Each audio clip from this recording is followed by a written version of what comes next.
Agora são 8h21. Olha, entre as notícias internacionais que nós acabamos de separar para você, o The New York Times diz o seguinte: por que as maiores potências do mundo não conseguem passar a guerra do Oriente Médio? Primeira pergunta.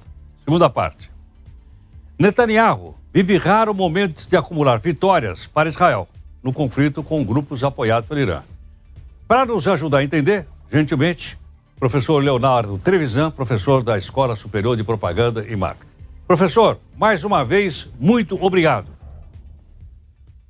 Bom dia, Heródoto, bom dia a todos que nos escutam. Eu que agradeço o convite de vocês. Professor, então a primeira parte, por que as potências não conseguem colocar um cessar-fogo na região?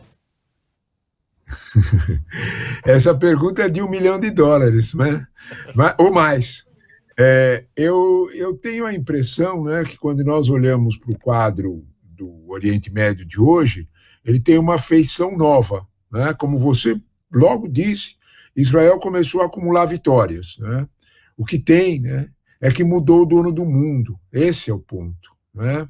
De alguma forma, nós temos um outro xadrez geopolítico no mundo e, de algum modo, o outro lado tem Estados Unidos, mas tem China.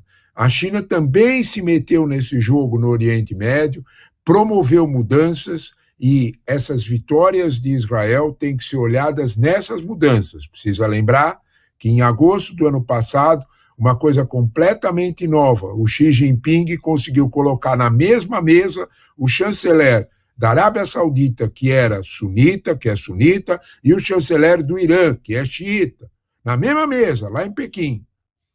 Pois, se a gente não olhar para isso aí, a gente não entende por que Israel começou a ganhar. O Irã foi contido. Contido por quem? Contido pela China, que não quer grandes mudanças. Sabe, Heródoto, para a gente entender por que as coisas estão desse jeito e o mundo não está muito preocupado, basta a gente olhar para uma coisa bem concreta. Você já reparou, Heródoto, que o preço do petróleo, todas as outras guerras, o preço do petróleo disparava? Curioso, nessa guerra aqui, na semana passada, na sexta-feira, o preço do petróleo caiu de novo, de 73 para $71,23 o barril, o Brent, o petróleo mais usado. Quando a gente olha para isso, a gente começa a se perguntar por que o pessoal que compra e vende petróleo, que é tão bom de sacar para onde vai o vento, não está muito preocupado e não está subindo o preço? Essa é a questão. Uma questão fundamental. Não ouvi essa explicação, professor, em lugar nenhum. Extremamente interessante essa explicação. Porque, professor, no passado, como você lembrou, havia sempre o embargo do petróleo. E esse embargo era feito em relação aos Estados Unidos e à Europa, não é isso? Sim, totalmente. Qualquer bombinha no Oriente Médio, o petróleo subia. Olha tudo que está acontecendo, são 44 mil mortos em Gaza.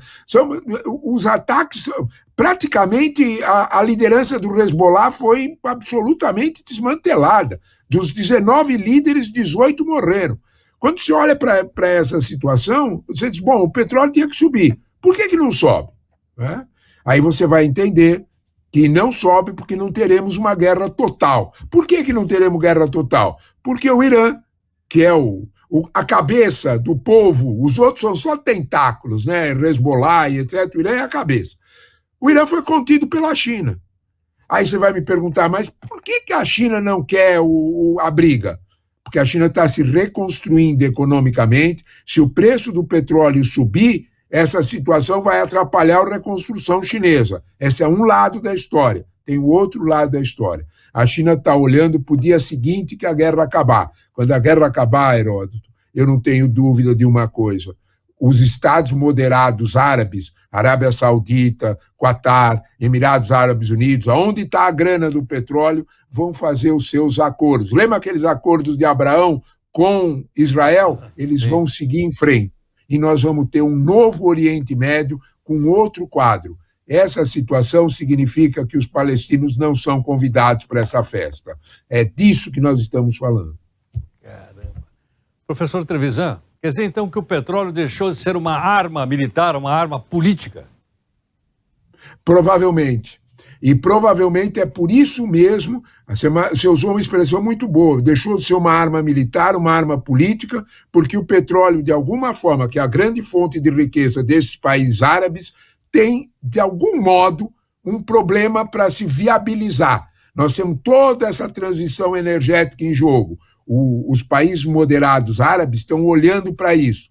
Sabe, uma coisa que assumiu da nossa vista, Heródoto, a gente esqueceu que Israel, até a guerra de 7 de outubro, até o início dessa guerra, era sempre apresentado como uma grande nação startup, como uma grande nação de tecnologia. Você, de alguma forma, tem que olhar que a China está com dois olhos bem postos no Oriente Médio para ver esse mundo novo em que ela está presente. Israel, de algum modo, quer participar dessa negociação, os árabes moderados também querem, e a China quer um novo investimento. É nesse quadro que a gente tem que entender por que Israel começou a ganhar do jeito que ganhar, por que Israel pôde avançar do jeito que avançou e por que os Estados Unidos continuam apoiando Israel. Esse é o ponto. Professor, muito obrigado. Eu é que agradeço o convite de vocês. Obrigado. Professor Leonardo Trevisan, professor de Relações Internacionais, claríssimo, didático, fácil da gente entender. Ponto central. O petróleo deixou de ser uma arma militar e de uma arma política, como ele falou agora. Provavelmente. E provavelmente é por isso mesmo, você usou uma expressão muito boa, deixou de ser uma arma militar, uma arma política, porque o petróleo, de alguma forma, que é a grande fonte de riqueza desses países árabes, tem, de algum modo, um problema para se viabilizar. Agora são 8h28.